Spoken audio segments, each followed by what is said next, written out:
எல்லாருக்குமே ஒரு பெரிய ஹாய். இது ட்ரூத் ஆஃப் டெவில். நான் உங்க தேவி. இந்த எபிசோட்ல நம்ம என்ன சம்பவத்தை பத்தி பார்க்க போறோம்னா, ஒரு மில்லுல ஒரு பெண்ணுக்கு நடந்த அவலமும் அதுக்கப்புறம் அதனால நடந்த அமானுஷ்யத்தை பத்தி தான் நம்ம இந்த வீடியோல பார்க்க போறோம். இது வரைக்கும் சேனலை சப்ஸ்கிரைப் பண்ணாதவங்க சப்ஸ்கிரைப் பண்ணிடுங்க அண்ட் மறக்காம பெல் ஐக்கானை கிளிக் பண்ணிடுங்க. வீடியோ பிடிச்சா லைக் பண்ணுங்க. இது மாதிரி உங்களுக்கு ஏதாவது சம்பவம் நடந்திருந்ததுனாலோ தெரிஞ்சிருந்ததுனாலோ டிஸ்கிரிப்ஷன்ல என்னோட இன்ஸ்டாகிராம் ஐடி கொடுத்துருக்கேன். அதில் போய் வாய்ஸ் மெசேஜாவோ இல்லை டெக்ஸ்ட் மெசேஜாவோ போடுங்க. வாங்க இப்ப வீடியோக்குள்ள போலாம்.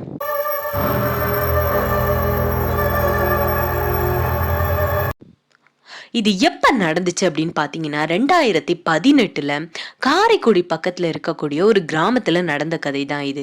யாருக்கு அப்படின்னா சங்கரி அப்படின்ற பெண் தான் நம்ம கிட்ட சொல்லியிருந்தது. நடந்த கதை கவிதா அப்படின்ற ஒரு பெண்ணுக்கு தான் நடந்தது. இந்த சங்கரிக்கும் கவிதாக்கும் அவ்வளவா தொடர்பு கிடையாது. ரெண்டு பேரும் ரொம்ப ஃப்ரெண்ட்ஸ் அந்த மாதிரிலாம் கிடையாது. ஆனா இந்த சங்கரி ஒர்க் பண்ண அதே மில்லுல தான் அந்த கவிதா அப்படின்ற அந்த பெண்ணும் ஒர்க் பண்ணியிருக்காங்க. என்ன மில் அப்படின்னா அந்த பஞ்சு மில்னு சொல்லுவாங்கல்ல, அந்த நூல் எடுக்கிறது அந்த மாதிரியான ஒரு மில்லுல தான் படிச்சு முடிச்சுட்டு சங்கரி அப்படின்ற அந்த பெண் வேலை பார்த்துட்டு இருந்திருக்கிறாங்க. அப்படி அவங்க வேலை பார்க்கும்போது அவங்க கூட வேலை பார்த்த பெண் பேரு தான் கவிதா. அந்த கவிதாவும் சங்கரியும் பத்தி சொல்லணும்னா பார்க்கும்போது சிரிச்சுக்கிறது அவ்வளவுதான். மற்றபடி இவங்க ரெண்டு பேரும் ஒரே ஊரும் கிடையாது, அதே மாதிரி ஃப்ரெண்ட்ஸுமே பெருசா கிடையாது. அந்த மில்லை பத்தி சொல்லணும்னா அங்க கிட்டத்தட்ட ஒரு 3 ஷிஃப்ட்ஸ் நடக்கும். 3 ஷிஃப்ட் வேலை நடக்கும். சிலவங்களுக்கு காலையில ஷிஃப்ட், சிலவங்களுக்கு ஒரு சாயங்காலம் ஷிஃப்ட், அந்த மாதிரி சிலவங்களுக்கு நைட் ஷிஃப்ட் அந்த மாதிரி. இதில் பெண்கள் மேக்ஸிமம் அந்த காலையிலேருந்து சாயங்காலம் வரைக்கும் அந்த ஷிஃப்ட்லேயே ஒர்க் பண்ணிட்டு போயிடுவாங்க. அதுக்கப்புறமா பாய்ஸ் தான் மேக்ஸிமம் ஆஃப் நேரத்தில் நைட் ஷிஃப்ட் ஒர்க் பண்ணுவாங்க. அதிகமாக கேர்ள்ஸ் ஒர்க் பண்ண மாட்டாங்க. அப்படி இந்த சங்கரியும் கவிதாவும் மார்னிங் ஷிஃப்டில் ஒர்க் பண்ணிட்டு இருக்கும்போது தான் சாதாரணமாக சங்கரி ஒர்க் பண்ணிட்டு இருக்கிறாங்க. அப்படி வேலை பார்த்துட்டு இருக்கும்போது அந்த கவிதா கொஞ்சம் ஒரு மாதிரி அவங்க அன்கம்ஃபர்டபுளாக இருக்கிற மாதிரி, அதாவது கொஞ்சமாக ஒரு மாதிரி அவங்களோட நடவடிக்கைகள்லாம் கொஞ்சம் வித்தியாசமாக இருக்குது. திடீர்னு ஒரு மாதிரி சோகமாக இருக்க மாதிரி, திடீர்னு ஒரு மாதிரி கோவமாக இருக்க மாதிரி அவங்க முகபாவங்கள் மாறுது. அது மட்டும் இல்லாமல் அவங்க ஒரு மாதிரி அவங்க பார்வையுமே சரியில்லை. இதை சங்கரி நோட் பண்ணுறாங்க. நோட் பண்ணிவிட்டு அவங்களோட ஃப்ரெண்டு கிட்ட சொல்லும்போது, அங்கே பாரு இந்த மாதிரி கவிதா ஏன் இந்த மாதிரி பண்ணிட்டு இருக்கிறா, அவளுக்கு என்ன ஆச்சு திடீர்னு ஒரு மாதிரி இருக்கான்னு உடனே அவங்க திடீர்னு ஒரு மாதிரி ஆட ஆரம்பிச்சிட்டாங்க. கவிதா பார்த்த எல்லாருக்கும் ஒரு மாதிரி பயம் கொடுத்துருச்சு. என்னாச்சு இந்த பெண்ணுக்கு, ஏன் இப்படி ஆடிட்டு இருக்கிறாங்க, என்னாச்சு ஒரு மாதிரி அவங்க ஆக்ரோஷமா கத்துறாங்க, அழறாங்க. இவங்களுக்கு பார்க்கும்போதே பயமா இருக்குது. ஏன் நல்லா தானே இவ்வளோ நாள் இருந்துச்சு இந்த பெண் ஏன் இந்த மாதிரி பிஹேவ் பண்றாங்க அப்படின்னு சொல்லிட்டு யாருக்கும் ஒண்ணுமே புரியல. அதனால கம்பெனியோட மேனேஜருமே வராங்க. மேனேஜரும் அவங்க கிட்ட பேசுறாங்க. மேனேஜர் ஒரு பெண் தான். அவங்க பேசும்போது இவங்க இந்த கவிதா அப்படின்ற பெண் அந்த மேனேஜரை ரொம்ப திட்டுறாங்க. கெட்ட கெட்ட வார்த்தையில அந்த பெண்ணை திட்டுறாங்க. இவங்களுக்கு யார் எதுக்காக அந்த பெண்ணை இப்படி திட்டுறாங்க அப்படின்னு யாருக்குமே புரியல. ஏன்னா இந்த பேசிக்காவே இந்த கவிதா அப்படின்ற பெண்ணை பத்தி சொல்லணும்னா தான் உண்டு தான் வேலை உண்டுன்னு இருக்கக்கூடிய ஒரு அமைதியான பெண் தான். அதிகமா யார்கிட்டையும் பேச மாட்டாங்க. நார்மலா வருவாங்க, வேலையை பார்ப்பாங்க, போவாங்க. அந்த மாதிரி ஒரு பெண் தான். இந்த பெண் இவ்வளவு ஒரு மாதிரி கெட்ட வார்த்தை போட்டு பேசுறதும், இந்த மாதிரி எல்லாரையும் அசிங்கப்படுத்தி பேசுறதுமே யாருமே பார்த்ததில்லை. பார்த்த உடனே எல்லாருக்குமே பயம் கொடுத்துருச்சு. என்னடா ஆயிடுச்சு இந்த பொண்ணுக்கு, ஏன் இப்படி இந்த மாதிரி இந்த பொண்ணு பண்ணுது அப்படின்னு சொல்லிட்டு. ஆனா அதுக்கப்புறமா என்ன பண்ணியிருக்காங்கன்னா இந்த பெண்ணை ஒரு அறையில் போட்டு அடைச்சிருக்காங்க. ஏன்னா இந்த பெண் பண்ணுறதை இந்த இவங்களால தாங்க முடியல. ஏன்னா அந்த அறையில் அடைக்கிறதுக்கு முன்னாடி இந்த பெண் என்ன பண்ணிட்டானா, அந்த மில்லை பற்றி சொல்லணும்னா அந்த மில்லுக்கு கொஞ்சம் வெளியில் ரோஜாப்பூ செடிகள் எல்லாமே வளர்த்துட்டு இருந்திருக்காங்க. அந்த ரோஜாப்பூ செடிக்கு அந்த பக்கமாக ஒரு காம்பவுண்ட் இருக்குது. அந்த பெண் அந்த காம்பவுண்டை ஏறி குதிக்கணும்னு சொல்லிட்டு அந்த கவிதா அப்படின்ற பெண் என்ன பண்ணுறாங்கன்னா அந்த ரோஜா செடிகளுக்கு உள்ளோடி போகிறாங்க. எல்லாருக்குமே தெரியும் ரோஜா செடிகள்னா அது முள் நல்லா இருக்கக்கூடிய செடி. அவங்க கை காலெல்லாம் ரத்தமா இருக்குது. அந்த முள் பட்டு பட்டு அவங்க கை காலெல்லாம் ரத்தம் வருது. மற்ற பெண்களால அதை உள்ள கூட போக முடியல. ஆனா அந்த பெண் என்னடானா அப்படி உள்ள போய் அந்த கை கால்லாம் ரத்தம் வருது. அதையும் பார்க்காம அது பாட்டுக்கு போய் திரும்ப காம்பவுண்ட்ல ஏற பாக்குது. அதுக்கப்புறம் தான் அந்த பெண்ணை பிடிச்சிட்டு அறையில போட்டிருக்காங்க. இவங்களுக்கு யாருக்குமே என்ன நடக்குது என்ன ஏதுன்னு ஒண்ணுமே புரியல. அந்த பெண் எதுக்காக இப்படி பண்றாங்க அப்படின்றது யாருக்குமே புரியல. அந்த பெண்ணுக்கு ஒரு பேய் பிடிச்சிருக்கு அந்த மாதிரி எந்த ஐடியாவுமே யாருக்குமே இல்லை. அதுக்கப்புறமா என்ன இருக்குது அப்படின்னா அந்த பெண்ணை சரி நம்ம அவங்க வீட்டுக்கு கொண்டு போய் விட்டுறலாம், ஏதாவது உடம்பு சரியில்லாமையா இருக்கும் அப்படின்னு சொல்லிட்டு அந்த மேனேஜர் ஓனர் கிட்ட இந்த விஷயத்த தெரிவிச்சுட்டு அதுக்கப்புறம் அதுக்கப்புறமா ஒரு ஆட்டோ ரெடி பண்ணி அந்த பெண்ணோட வீட்டுக்கு வந்து போகலாம் அப்படின்னு சொல்லிட்டு ஒரு 2 பெண்களை வந்து கூப்பிடுறாங்க. 2 பெண்களுமே கொஞ்சம் பயந்துட்டு தான் வராங்க. ஏன்னா அந்த பெண் வந்து இப்படி பண்றாங்க அப்படின்னு. அந்த பெண்களையுமே திட்ட தான் செய்றாங்க அந்த கவிதா அப்படின்ற பெண். ஸோ இவங்க சங்கரியும் இன்னொரு பெண்ணும் தான். சங்கரியும் இன்னொரு பொண்ணும் அந்த பெண்ணை வந்து பிடிச்சி இழுத்து ஆட்டோல உட்கார வச்சு அதுக்கப்புறமா அவங்க வீட்டுல கொண்டு போய் விட்டு விஷயத்தை இந்த மாதிரி சொல்றாங்க. அவங்க வீட்டுல இருக்கிறவங்களுக்குமே புரியலை. ஏன்னா கவிதாவை பத்தி அந்த வீட்டுல இருக்கவங்களுக்குமே ரொம்ப நல்லா தெரியும். அவங்க வீட்டு பொண்ணு தானே, ரொம்ப அமைதியான பொண்ணு, அவளுக்கு ஏன் திடீர்னு இப்படி ஆகுது, அவ ஏன் திடீர்னு இப்படிலாம் பண்ண போறா அப்படின்னு சொல்லிட்டு அவங்களுக்குமே ஒண்ணுமே புரியல. சரின்னு சொல்லிட்டு இந்த சங்கரியும் அவங்க கூட இருந்த இன்னொரு பொண்ணும் திரும்ப மில்லுக்கே வேலைக்கு வந்துடுறாங்க. அதுக்கப்புறம் அவங்களுக்கு சாயங்காலம் தானே, இது வந்து நடந்தது எல்லாமே மத்தியானம் தான். சாயங்காலமா அவங்களும் அவங்க வீட்டுக்கு போயிடுறாங்க. அப்படி போயிட்டு நைட்டு அடுத்த ஷிஃப்ட்டுக்கு வரும்போது சில ஆண்கள் அவங்க வந்து வேலை பார்த்துட்டு இருக்கிறாங்கல்ல, அந்த ஆண்கள் எல்லாருமே அவங்க வந்து வேலை பார்த்துட்டு இருக்கிறாங்க. அப்படி வேலை பார்க்குற நேரத்துல எல்லாரும் கூட்டமா ஒரே இடத்துல இருந்து வேலை பார்க்க மாட்டாங்கல்ல, ஒவ்வொருத்தர் ஒவ்வொரு இடத்துல வந்து வேலை பார்ப்பாங்க. சில பேர் மிஷின்ஸை வந்து பார்ப்பாங்க. அந்த மாதிரி பார்த்துட்டு இருக்கும்போது தான் ஒரு பையன் வந்து பார்த்துருக்கான், அந்த ரோஜாப்பூ செடிகள் இருக்குல்ல அந்த இடத்துக்கிட்ட ஒரு பெண் வந்து நிக்கிற மாதிரி அந்த பையன் வந்து பார்த்துருக்கான். அங்க வந்து இருட்டுல இருக்கிறதுனால அந்த பெண் மட்டும்தான் தெரியுறா. ஒரு பெண் நிக்கிறான்றது அந்த பையனுக்கு தெளிவா தெரியுது.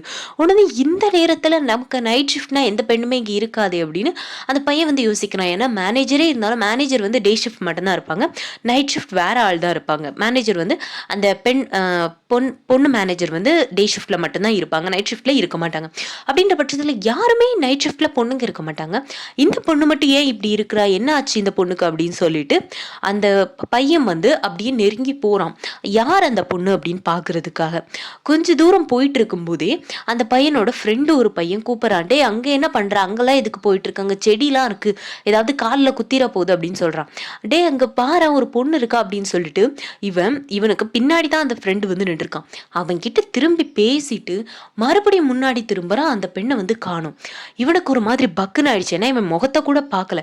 அந்த பெண் ஒரு மாதிரி ஒரு பெண் நிக்கிறான்றது மட்டும்தான் தெரிஞ்சிருக்கு அவனுக்கு.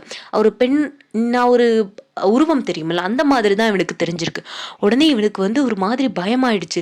இங்க இந்த நேரத்துல ஒரு பெண்ணை நம்ம பார்த்தோமே அப்படின்னு சொல்லிட்டு இருக்கும்போதே அந்த பையனோட ஃப்ரெண்டு வந்து என்ன ஆச்சு அப்படின்னு கேட்கும்போது, இந்த மாதிரி இங்க நான் ஒரு பொண்ணை பார்த்தேன் அப்படின்னு அந்த பையன் வந்து சொல்றான். சொன்ன உடனே இவன் வந்து லூசு மாதிரி பேசாத, இங்க எப்படி இந்த நேரத்துல பொண்ணு வர முடியும், நைட் ஷிஃப்ட்ல எல்லாம் பொண்ணுங்க யாருமே கிடையாது அப்படின்னு சொல்லிட்டு அவனை வந்து கூட்டிட்டு போயிட்டான். ஆனா அவன் வந்து பார்த்தது வந்து அவனுக்கு நல்லா தெளிவா தெரியுது. அதுக்கு அடுத்த நாள் ஃபுல்லாவே அவனுக்கு வந்து காய்ச்சல் தான். அதுக்கப்புறம் சங்கரி வந்து திரும்ப வேலைக்கு வராங்க. அப்படி வேலைக்கு வரும்போது இந்த விஷயத்த வந்து கேள்விப்படுறாங்க. இந்த மாதிரி இந்த ஒரு பையன் வந்து இந்த மாதிரி ஒரு பொண்ணை வந்து உருவத்தை வந்து பார்த்தானா, அதுவும் அந்த ரோஜா செடி பக்கத்துல அப்படின்னு இவங்களும் யோசிச்சாங்க, அந்த ரோஜா செடி பக்கத்துல தானே கவிதாவுமே ஓடணும் அப்படின்னு சொல்லிட்டு சங்கரியுமே யோசிச்சாங்க. ஆனா அவங்களுக்கு பெருசா எதுவுமே ஜிங்க் ஆகல, அதனால சரி அப்படின்னு சொல்லிட்டு விட்டுட்டாங்க. ஆனா தொடர்ந்து 2-3 நாளாவே இந்த நைட் ஷிஃப்ட் வர நிறைய பேருக்கு அந்த உருவம் வந்து கண்ணில் பட்டிருக்கு. சில பேத்துக்கு ஓடுற மாதிரி சத்தம் கேட்டிருக்கு, சில பேத்துக்கு ஒரு மாதிரி ஒரு பெண் வந்து அழுதுகிட்டு இருந்தா எப்படி இருக்கும் அந்த மாதிரியான சத்தம் கேட்டிருக்கு, சில பேர் அந்த உருவத்தை பார்த்துருக்காங்க. இதெல்லாம் பார்க்க பார்க்க நிறைய பேத்துக்கு வந்து பயம் கொடுக்க ஆரம்பிச்சிருச்சு. உடனே இதை வந்து மேனேஜர் கிட்ட வந்து கம்ப்ளைண்ட் பண்ணியிருக்காங்க. இந்த மாதிரி நடக்கும்போது நாங்கள் எப்படி ரெகுலராக நைட் ஷிஃப்ட் வந்து பார்க்க முடியும் அப்படின்னு சொல்லிட்டு. ஏன்னா நிறைய பேத்துக்கு காய்ச்சல் வந்துருச்சு, நிறைய பேர் பயந்துட்டு வேலைக்கே வராமல் கூட இருக்கிறாங்க. அப்படின்ற பட்சத்தில் இதை வந்து அவங்க வந்து கண்டிப்பாக ஓனரோட கவனத்துக்கு வந்து கொண்டு போய் தானே ஆகணும். ஸோ ஓனர் கிட்ட வந்து சொல்கிறாங்க, இந்த மாதிரிலாம் நிறைய பிரச்சனை நடக்குதுன்றப்ப ஃபர்ஸ்ட் வந்து ஓனர் வந்து நம்ப மாட்டுறாரு. ஆனால் ஒரு பெண் இந்த மாதிரி ஒரு பெண் வந்து அங்கேயும் இங்கேயும் அலைகிறாங்க அப்படின்னு சொன்னப்ப இவங்களுக்கு வந்து புரியல. ஒரு மாதிரி ஒரு பதட்டமாகவும் இருக்கு அந்த ஓனருக்கு. ஏன்னு தெரியல, அந்த ஓனர் வந்து பதட்டமாகத இந்த மேனேஜர் வந்து நோட் பண்றாங்க. ஆனால் ஏன் அப்படின்னு தெரியல. உடனே அந்த ஓனர் வந்து என்ன பண்றாருன்னா, ஒரு மாந்திரீகம் அந்த மாதிரி தெரிஞ்ச ஒரு ஆள் வந்து கூட்டிட்டு வராரு. அப்படி கூட்டிட்டு வந்து அது அன்னைக்கு வந்து லீவு, எந்த ஸ்டாஃப்ஸுமே வரக்கூடாது அப்படின்னு சொல்லிட்டு, எந்த வேலை பார்க்குற யாருமே வரக்கூடாதுன்னு சொல்லிட்டு அந்த மாந்திரீகம் செய்கிறவங்களை கூட்டிட்டு வந்திருக்காங்க. அப்படி கூட்டிட்டு வந்து பூஜை பண்ணியிருக்காங்க. அப்படி பூஜை பண்ணும்போது தான் அந்த மாந்திரீகம் பண்றவர் வந்து சொல்லியிருக்காரு, இங்க இருக்கிற ஒரு ஆன்மா, இங்க இறந்த ஒரு ஆன்மா தான் இங்க சுத்திக்கிட்டு இருக்கு அப்படின்னு சொல்லவும் தான் இந்த ஓனருக்கு வந்து ஒரு மாதிரி அவருக்கு வந்து தெரிஞ்சிருக்குது போல இருக்கு, ஏற்கனவே என்னமோ நடந்திருக்குதுன்னு தெரிஞ்சிருக்கு. ஆனா இந்த மேனேஜருக்கு வந்து ரொம்ப ஆச்சரியமா இருக்கு, எப்படி இங்க யார் இறந்து போனது அப்படின்னு இந்த மேனேஜருக்கு வந்து ஒண்ணுமே புரியல. ஆனா இந்த ஓனருக்கு வந்து தெளிவா தெரிஞ்சிருக்குது என்னமோ நடந்திருக்குது அப்படின்னு. அதுக்கப்புறமா என்னாச்சு அப்படின்னா, அந்த மாந்திரிகம் போன்றவர் என்ன சொல்லியிருக்காருன்னா, அந்த ஆவி வந்து ரொம்ப உக்கிரமா இருக்குது, அது வந்து யாரையாவது கொன்னுட்டு தான் போகணுன்ட்டு இருக்குது. அதனால நான் வந்து இப்போ அதை கட்டு போட்டு கொஞ்சமாக நான் வந்து அதை கட்டுப்படுத்தி வைக்கிறேன். நீங்கள் முடிஞ்ச அளவுக்கு நைட் ஷிஃப்ட் கொஞ்சம் கம்மி பண்ணுறதுக்கே பாருங்கள். நான் அதை வந்து இன்னொரு 10 நாளில் பௌர்ணமி வரும், நான் அன்னைக்கு வந்து இந்த ஆவியை மொத்தமாக அழிச்சிடுறேன் அப்படின்னு சொல்லிட்டு போயிருக்கிறாங்க. அப்போ இந்த மேனேஜர் கேட்குறாங்க, என்ன சார் ஆச்சு, யார் இறந்து போனது அப்படின்னு சொல்லி கேட்கும்போது தான் இந்த ஓனர் வந்து சொல்கிறாங்க, இந்த கம்பெனி வந்து ரொம்பவுமே ஒரு பழைய கம்பெனி, அதாவது நிறைய வருஷங்களாக இது வந்து இயங்கிக்கிட்டு இருக்கிற ஒரு கம்பெனி. அப்படின்ற அந்த கம்பெனியில் தான் 10 வருஷத்துக்கு முன்னாடி ஒரு பெண் வந்து வேலை பார்த்துருக்குறாங்க. அந்த பெண்ணோட பேர் வந்து இந்த கவிதா அப்படின்ற அதே பேர் தான் அந்த பெண்ணுக்குமே. அந்த பெண்ணுமே கவிதா அப்படின்ற அந்த பெண் தான். அந்த பெண் வந்து வேலை பார்த்துட்டு இருந்து அந்த காலத்தில் வந்து நைட் ஷிஃப்ட்டுக்குமே கொஞ்சம் கொஞ்சம் ஒரு எப்படி சொல்கிறதுனா, இப்போ இருக்கிறவங்க வந்து ஒரு காலையிலேருந்து ஒரு சாயங்காலம் வரைக்கும் இருக்கிறாங்க அப்படின்ற பட்சத்தில் அந்த பெண் இருந்த நேரத்தில் வந்து காலையிலேருந்து ஒரு நைட் வரைக்கும் இருப்பாங்க. அந்த மாதிரி இருந்துட்டு தான் போயிருக்கிறாங்க. அப்படியே அந்த பெண் வேலை பார்த்துட்டு இருக்கும்போது, அந்த பெண் வேலை பார்த்துட்டு கிளம்பலான்னு நினைக்கும் போது, இந்த கம்பெனியில் வேலை பார்த்த ஒரு 4 ஆண்கள் வந்து அந்த பெண் போகிற நேரத்தையும் அந்த பெண் போகிற வழியையும் பார்த்துட்டு அந்த பெண்ணை வந்து கூட்டு பலாத்காரம் வந்து பண்ணியிருக்காங்க. எல்லாரும் சேர்ந்து அந்த பெண்ணை வந்து சீரழிச்சு அந்த பெண்ணை இந்த மில்லுக்குள்ளேயே புதைச்சிருக்கிறாங்க. ஆனால் அந்த பெண்ணை வந்து புதைச்சதோ இல்லை எதுவுமே இவங்களுக்கு வந்து எங்கே புதைச்சாங்க எந்த எதுவுமே மற்றவங்க யாருக்குமே தெரியாது. ஆனால் அந்த பெண்ணை வந்து அவங்க வந்து புதைச்சிருக்காங்க. அதுக்கப்புறமா அந்த பெண்ணோட ஆன்மா இந்த 4 பேரையுமே அடுத்த 2 வருஷத்துக்குள்ள கொண்டு இருக்கு. அது மட்டும் இல்லாமல் பல இடைஞ்சல்களையுமே பண்ணியிருக்கு. அந்த மெஷின் ஓட்டுறவங்கள நிறைய பேர்த்த பயமுறுத்திருக்கு. ஏன் இந்த ஓனரை கூட 2-3 தடவை பயமுறுத்திருக்கு. அதனால இவர் என்ன பண்ணியிருக்காரு, அந்த நேரத்திலேயே ஒரு மந்திர கட்டு போட்டு அந்த ஆவியை வந்து அடக்க வந்து பார்த்துருக்கிறாரு. அப்படி அடக்கி எல்லாமே பண்ணியிருக்கிறாரு. ஆனால் திரும்பவும் இதில் என்ன நடந்துச்சுன்னு தெரியல. ஆனால் திரும்பவும் அந்த ஆன்மா வந்து வெளியே வந்ததுனால தான் இப்போ இவ்வளோ பிரச்சனை வந்திருக்குது. நல்ல வேளை, ஆனால் இந்த நேரத்தில் எந்த உயிர் பலியுமே ஆகலை. ஆனால் அந்த பெண்ணால் வேற எந்த உயிர் பலியும் ஆகிடக்கூடாதுன்றதுக்காக தான் திரும்பவும் இந்த மாந்திரிகர் வந்து வர சொல்லியிருக்காங்க. அதுக்கப்புறமா கிட்டத்தட்ட ஒரு 10 நாளைக்கு யாரையுமே நைட் ஷிஃப்ட்டுக்கு வந்து வர சொல்லலை. டே ஷிஃப்ட் மட்டுமே இருக்க வச்சு எல்லாரையுமே அமுச்சிட்டாங்க.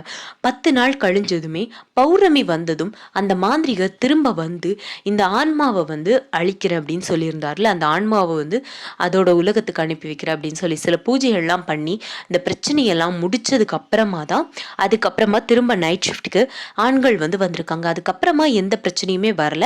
அதே மாதிரி அந்த கவிதா, அதாவது இப்ப இருந்த அந்த கவிதா அப்படின்ற அந்த பெண்ணுக்குமே எந்த பிரச்சனையும் வராம ஓரளவுக்கு அவங்க வந்து அவங்களுக்கு வந்து அந்த இதெல்லாம் அவங்க ஒரு மாதிரி பேசினது அது எல்லாமே அவங்களுக்கு எதுவுமே ஞாபகம் இல்லை.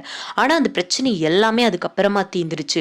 அந்த கவிதாவுமே இப்போ கல்யாணம் பண்ணி சந்தோஷமா இருக்கிறாங்க அப்படின்னு இந்த சங்கரி அப்படின்ற அந்த பெண் வந்து நம்ம கிட்ட சொல்லியிருக்காங்க.